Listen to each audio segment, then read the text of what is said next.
ইন্নাল হামদুলিল্লাহ ওয়াসসালাতু ওয়াসসালামু আলা রাসূলিল্লাহ আম্মা বাদ।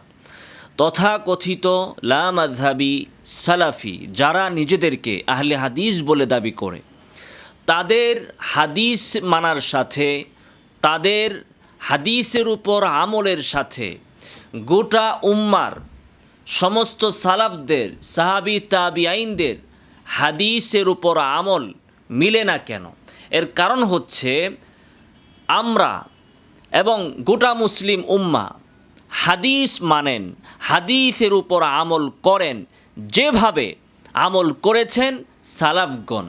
আর এই তথাকথিত আহলে হাদিসরা তারা হাদিসের উপর আমল করে যেভাবে তাদের মনে চায়। একটা হাদিস সে যেভাবে বুঝতেছে ওভাবে সে আমল করতেছে, আর আমরা হাদিসের উপর ওইভাবে আমল করি যেভাবে এই হাদিসটিকে সালাফগণ বুঝেছেন, সমস্ত উম্মা বুঝেছেন, মুসলিম উম্মা বুঝেছেন। তাহলে আপনি এবার চিন্তা করে দেখুন, এই তথাকথিত আহলে হাদিসরা এরা কি হাদিস মানে, না নিজের মনের ব্যাখ্যা মানে, নিজের খাহেসাত অনুযায়ী, প্রবৃত্তি অনুযায়ী যা মনে চায় তারা ওইভাবেই হাদিসটিকে ব্যাখ্যা করে। তাদের পচা, গান্দা, দুর্বল মস্তিষ্ক যা বলে তারা সেটাই করছে। এখন আপনি ভেবে দেখুন, হাদিসের অর্থ, হাদিসের উপর আমল, এটা কি বর্তমান যুগের এই তথাকথিত আহলে হাদিসদের মস্তিষ্ক ভালো বুঝবে, নাকি ইমাম মালিক, ইমাম আবু হানিফা, ইমাম আহমদ, সুফিয়ান সাউরি, সুফিয়ান ইবনে উয়াইনা সহ সমস্ত সালাফগণ তারা হাদিসের অর্থ বেশি বুঝবেন? তাদের মন চেয়েছে তারা তারাবি পড়বে 8 রাকাত, 20 রাকাতের হাদিসকে তারা বলে দিবে মওযু, 20 রাকাতের হাদিসকে তারা বলে দিবে জাল। 20 রাকাতের হাদিসকে জাল বলার আপনি কে? আপনি কে যে 20 রাকাতের হাদিসকে আপনি জাল বলেন? আজ পর্যন্ত পৃথিবীর কোনো আলেম, কোনো মুহাদ্দিস 20 রাকাতের হাদিসকে জাল বলেছেন? কশ্চিনকালেও বলেননি। বরং বিখ্যাত বিখ্যাত মুহাদ্দিসগণ 20 রাকাতের হাদিসকে সহি বলেছেন, তারা এর উপর আমল করেছেন, সমস্ত মুসলিম উম্মাহ এর উপর আমল করেছে, এটাকে গ্রহণ করেছে।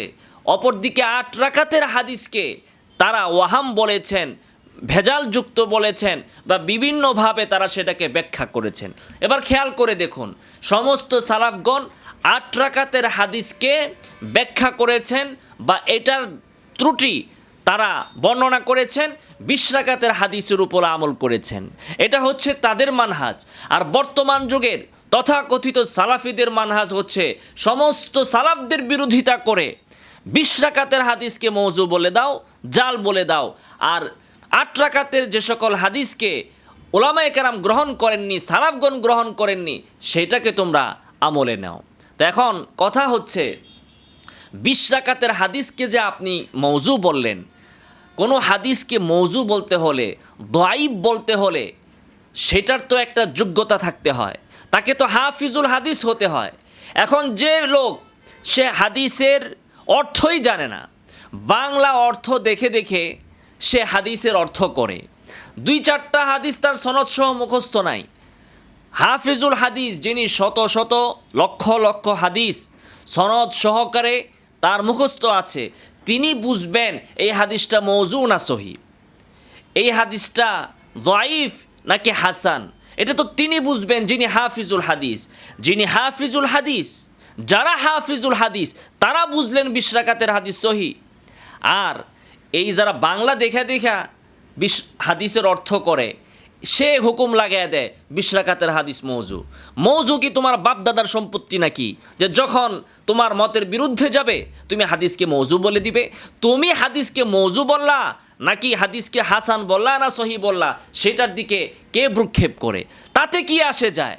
তুমি হাদিস মানো আর না মানো, তাতে কি আসে যায়? সমস্ত উম্মাহ যেখানে 20 রাকাতের হাদিস মানছে, সেখানে তোমার মানা আর না মানা কি এসে যায়? আরেক বেয়াদব আছে, কিছু বেয়াদব, এরা বলে প্রথমে আপনার সাথে তর্ক করতে আসবে যে তারাবির নামাজ উমর রাদিয়াল্লাহু তাআলা আনহু যুগে 8 রাকাতই পড়া হতো। এরপরে যখন আপনি দলিলের মাধ্যমে প্রমাণ করবেন যে উমর রাদিয়াল্লাহু তাআলা আনহুর যুগে ২০ রাকাত পড়া হতো, এটাই হচ্ছে উমর রাদিয়াল্লাহু তাআলা আনহুর যুগের শেষ আমল, এটা যখন আপনি প্রমাণ করবেন তখন তারা বলবে উমরকে, আমরা উমরকে মানি না, মানি শুধুমাত্র আল্লাহ রাসূল সাল্লাল্লাহু আলাইহি ওয়াসাল্লামকে। নাউযুবিল্লাহি মিন যালিক। এবার চিন্তা করে দেখুন, আল্লাহর রাসূলকে উমর থেকে তারা বেশি চিনেছে, সাহাবায়ে কেরাম থেকে, সালাফ থেকে আল্লাহ রাসূল সাল্লাল্লাহু আলাইহি ওয়াসাল্লামের হাদিসের উপর আমলের জজবা এদের ভিতরে বেশি।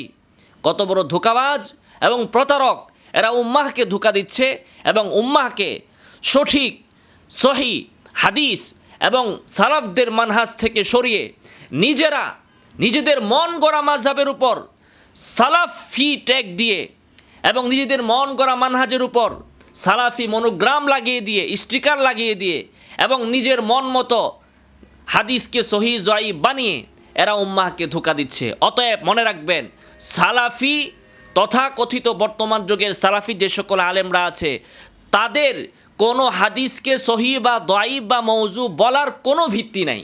এর উপর কখনো কোনো ধরনের আস্থা রাখা যাবে না, এর উপর কখনো নির্ভর করা যাবে না।